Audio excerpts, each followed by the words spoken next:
hey, what could be a strong brand? Probably the company, the product, maybe person, but actually it could be also a city or even the country. And today from Seville, Spain, I wanted to show you how to build a brand.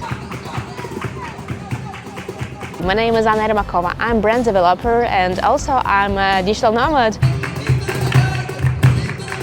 If you're curious to understand how brand building works, with examples from travels around the world, subscribe to the channel so you don't miss new videos. What a brand is? It's the image that pops into your head when you mention the name of a company or person or city. What is the first thing that comes to mind when we talk about Spain? Mine is sunshine and heat. In the north, south and central of Spain, the climate may be slightly different.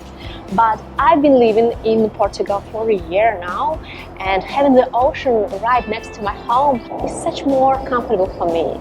Seville is one of the hottest cities in Spain. In summer, the temperature can exceed 40 degrees. Even the hostel played with the world of hot in the merchandising.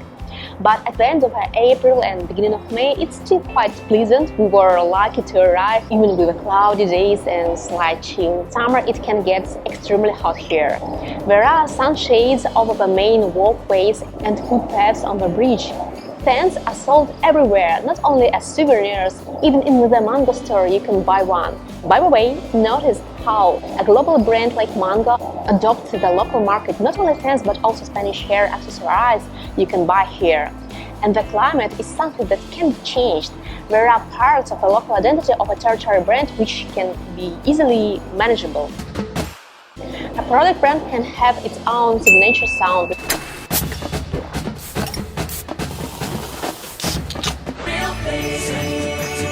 Seville's signature sound is Spanish guitar and flamenco.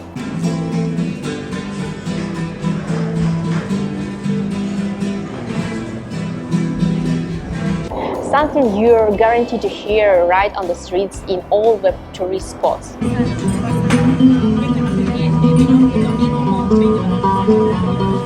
A company or product brand has a visual identity, logo, corporate identity. A city brand may have recognizable architecture, fauna, dresses. In Seville, several sites are included in the UNESCO World Heritage List, but the city didn't stop there and continued to create touristic attraction sites. So, at the beginning of the 20th century, the Plaza de España appeared.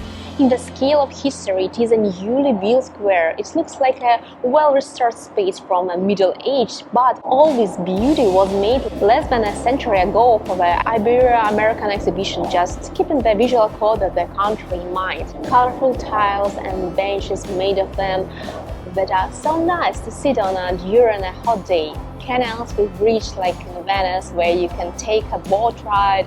In addition to this historical heritage, the city also has a modern architecture. Metropole Parasol, or mushrooms in the square of Incarnation, is the largest wooden structure in the world. 6 large umbrellas in the shape of giant mushrooms were built in 2011. The 4-story, 28 meters high facility covers an area of 150 by 75 meters. The panoramic terraces offers unreal views to the city.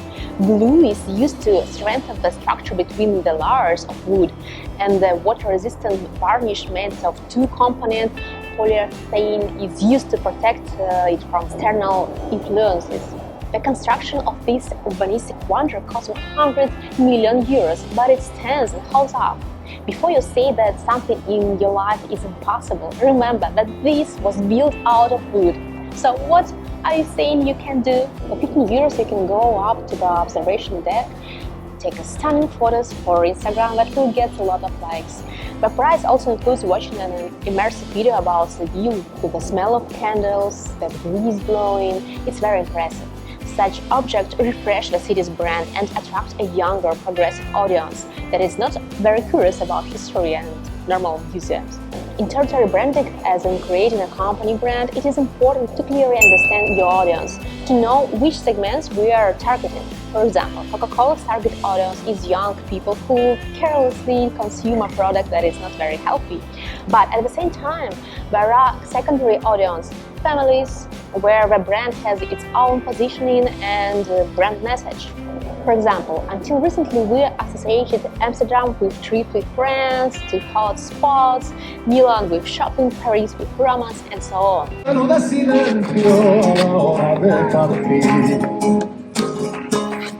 Seville is also perfect for a romantic trip. Dressed up in traditional Spanish dresses, Spanish women dance flamenco in the streets, the sounds of Spanish guitar trees, but romance is only one of the niche. And if the city wants to attract not only lovers and romantically minded tourists, you need to create additional products. These mushrooms are exactly the kind of step towards new audience. Fans of Game of Thrones go to see the Alcazar, the medieval palace of the Spanish kings, which shone in the famous TV series. And a couple of decades ago, the tourist product of the city could include bullfighting. But now, bullfighting is not in the trend. The trend is caring attitude to animals, but there is also a view for the bullfighting museum. And another tradition on the opposite side is exactly what hit the trends. Espadrilles came from Spain, and the shoes once belonging to farmers were started wearing by fashionable women all over the world. I haven't been able to find a suitable pair in Lisbon for a couple of years now, but here in Seville there are whole stores with dozens of options for every taste. There are even handmade stores where you can customize espadrilles in a couple of hours. You choose the model, color, some details, decor, and shoes are ready. In general, instead of souvenirs, I took away a pair of shoes. Shells are also associated with Spain, but there are similar ones in Portugal, Russia, and other countries. But espadrilles are unique to Spain. But look how cool local brand of jewelry, when decorating a shop window in the tourist center, highlighted their national identity by using shells. By the way, the Spanish show in Spain is not called the Spanish show, but a Manila show. Like the birthplace of silk, the birthplace of decorated silk show is China. From there, the goods first came to the Philippines, or rather to the capital of Philippines, Manila, and then from there they were sent forward to American colonies and Andalusia. Another thing about Spain that the country has carried through the centuries is the delicious food. I'm not foodie, but after a year of living in Portugal with a quite average cuisine, on a trip to Spain I realized that the things can be different. Paella, sangria, jamon are just the tip of the iceberg. Whatever I tried on my trip, I loved it. But of course, there were some poor quality restaurants where they could not add salt or bring a cold dish. If we are talking about the brand of the territory, then food is one of the important components of identity, besides architecture and climate. For tourists, the local cuisine is one of the key pleasures they come for. Therefore, if a territorial brand hadn't been successful here, it is necessary to build uniqueness in something else. Against the background of everything I saw in Seville, I was surprised by the slogan on the waterfront that it is the European capital of smart. Perhaps there is something I didn't see during these days in Seville and need to come back again to look. As you can see, the brand of a city, like the brand of a company, doesn't stop there. It can and should be developed, even if there are already a history and established associations. If you want to build a brand, come to me for a strategy session or mentorship. I leave links under the video. And don't forget to subscribe to this channel and give this video your like if it was really curious and you want to see more stories about brands from my trips all over the world. Thank you guys. See you soon.